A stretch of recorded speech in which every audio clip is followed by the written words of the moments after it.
You right now that this is backed by science. This paper right here from 1995 went into some of the most pivotal aspects around aging. And one thing that they point out that there's not that much atrophy of type 1 muscle fibers. But if you guys want to feel 15 years younger, this paper points out that there is a very large atrophy of type 2 explosive based muscle fibers. So one of the things that you'll see very specifically with aging is a loss of physical function, and that's more geared for power. In fact, the rate of, you've probably covered this before, rate of loss of muscle mass as you age is something like 0.5 to 1% per year. Loss of muscle strength is double to triple that. Loss of muscle power is triple that. And so what are you seeing? You see a very precipitous drop in muscle power. And why is that happening? Speed. A little bit of loss of speed. Aha. So preserving, in fact, you can do this. You can go look at the world records of all sports across age groups. So if you look at like track and field, what's the world record in the 100-meter dash? And what's the world record for the 30 to this? What's the world record for the 40 to 50-year-old range, 50 to 60? And what you'll see is strength sports like powerlifting, the world record through age doesn't go down that much. The world record in speed and jumping sports just falls off a cliff. Yep. It's the fiber size. The atrophy of fast twitch fibers is the almost exclusively the problem with aging in muscle. You have got to maintain fast twitch fiber size. So what we're after here is anytime I'm thinking longevity, I'm thinking primarily absolute force and power has to be preserved. And this is a fast twitch fiber atrophy issue. You're basically looking, I'm 50, and you're looking down the barrel of my life saying, you want to live another 40 years and you want to be functioning. The most important thing I can do for you in the gym is not focus on the things that you're going to get for free. It's focus on the things that are declining so rapidly. And I will, as a corollary to that, get a bunch of that other stuff for free. But I have to focus on the atrophy of your fast twitch muscle fibers because it's already happening and we need to stave that off. And we need to put in the gym systems to support the reversal of that process. Because if I just ignore that, I might as well be that highly exercised twin guy who's, doing all his cardio, but at the end of the day, he can't jump off the curb. He can't, he's going to be the hypercardio athlete who's still a decrepit person in the last decade of their life. To make it even better or worse, those fibers require specific types of training. Unless you specifically do that, you just don't have any chance at those tissues. The other tissues aren't as like hypertrophy. Hypertrophy is pretty non-specific in terms of your training application. But if you want to make sure that you're targeting fast twitch fibers, like this requires very specific protocols, or like you have no chance. Slow twitch fibers are going to get activated with any activity of daily living. They're going to get activated with any amount of physical training, whether you're doing intervals, zone 2, zone 6, it doesn't matter, right? Zone 28, pick whatever you want. Slow twitch are good. It's the fast twitch fibers that require intention. And that's why I make such a big deal of it, because you can't accidentally get those. I often say that to especially my female patients who are completely untrained, borderlining on cachectic, afraid of lifting weights. They just want to do yoga all day. And when I say, look, we have a problem here. You're osteopenic, and you're so weak. I am worried for your life. And they say, I just don't want to lift weights because I just don't want to get too big. And it's like, I have good news for you. The myth of accidental muscle has been fully debunked. And so, you recall I alluded back to the podcast with Andy Galpin where we talked about the atrophy of the type 2 muscle fiber. Well, I think Andy used that as the great example of another reason why falls go up as people age is that, if you or I step off a curb we weren't expecting to be there, or, you know, when you're stepping from one level to another and the level is different than you expected, that immediately destabilizes you. Well, the ability to react to that very quickly and get a firm footing, that is a very power-driven movement, right? That's not really about how strong you are. It's actually about how explosive and powerful you are. That is a type 2 muscle fiber phenomenon. And as you watch the atrophy of those two fibers, you have far less reactive speed in your feet, and therefore you're more likely to fall in response to that. And so again, the more we can train these systems, the better we are going to be able to resist falling. You know, in the United States, over 14 million, or 25% of people over the age of 65 will fall each year. Now, to be clear, that's people who report it. So we believe that that number is significantly higher.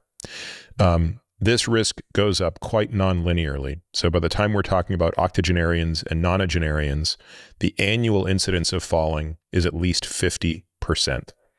And you'll recall that I said that the risk of death from that fall, depending on the series you look at, will be somewhere between 15 and 30% of those falls, if they result in a broken hip, will result in fatality within the 12 months that ensue. Which is our new definition of mobility. Can I do what I want with my body, and can I be pain-free? Am I correct in my very non-scientific assessment of Instagram accounts whereby when I see a 80 to 100-year-old person moving well, that person tends to be doing something sort of gymnastics related? There's this incredible video of a guy, a Chinese guy, a very tall Chinese guy doing essentially skin the cat and then into a pull-up. Skin the cat, people can look it up. Doesn't involve actual cats, hopefully. It shouldn't. 85-year-old woman sprinting. So we're talking gymnastics type movement. Didn't stop. Sprinting movement. Rarely, sometimes it'll be somebody in a gym lifting a heavy weight, but more often than not, it's gymnastic type movement. Pull up, dip, parallel bar, balance beam, sprinting. Is that what got them there? Or is that just the expression of what genetics? Do they feel safe? Show me nutrition, show me their training age. But what's noticeable there is that we have disciplines that require greater range of motion and skill body control and high power output, right? So one of the things that we do in our programming for adults is I make you sprint once a week. Like sprint, because people have not sprinted. And I don't mean you can go out and run. I don't think you're capable of that. But I'm going to put you on a bike. I'm going to put you in control. And I'm going to see what your peak wattage is, that's sprinting. So ideally, I would love you to be able to do some hill sprints and repeats, but I don't think you have the tissue tolerance or the range of motion for that. And I know what the outcome is going to be. But I can put you on a bike and say, can we hit this peak wattage? And what you just discovered there was, hey, I still need to maintain my ability to move quickly and have control through great ranges of motion. That is a recipe for, you know, why if you did yoga and did some sprints, you're going to be pretty badass. You know, that's a pretty good way. And why people who just do the elliptical and the little small dumbbells they're fooling themselves. It's a lot of busy work. There's a lot of busy work out there. It makes people feel like they're involved in a program. What are your thoughts on folks who are in the 60 and up club, skipping? Yeah, I think you nailed it. I think that is so important. That eccentric control or the eccentric capacity is the one that we really lose. The ability to handle ourselves eccentrically is just, we don't do that work anymore. Everything that we do is concentric in nature. And it's not just elite sport. I said before that the differentiator is always in the eccentric force capacities in elite sport. Also, in us, in Gen Pop, we lose the ability to apply eccentric force, whether it's fast or maximal. So 100%, I think it's so important. I don't know if there is a better single metric as a measurement for whatever word you want to use here, vitality or health, than the ability to safely express maximal speed of you as an individual. Like you choose VO2 max, you choose all of these different things that you might come up with. I don't feel like any of them are as good as the ability to just run maximally. So let's start with that. If we feel like that is important, and you can argue whether it's the most important or the 10th most important. We know it's important. If we know that's important, how do we get there? And as you said, I think skipping is the way. So I'm on board with the skipping movement. Let's get everybody skipping.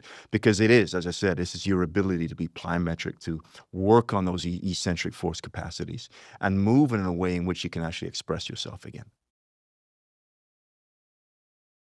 Go staggered pogo hop. So this is almost like a jump lunge, a little bit taller.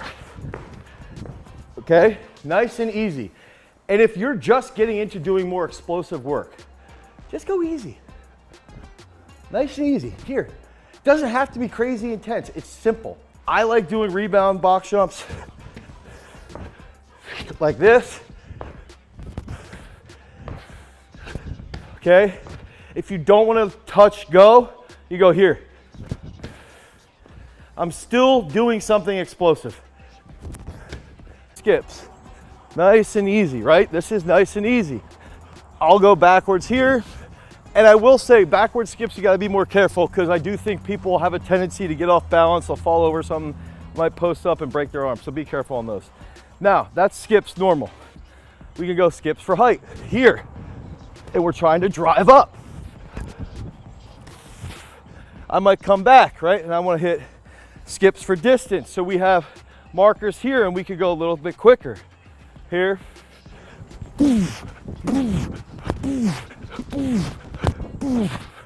So the next exercise that we have is skips for height. I like to do something like skips for height one set, skips for distance the next set. We could even go here, quick skips.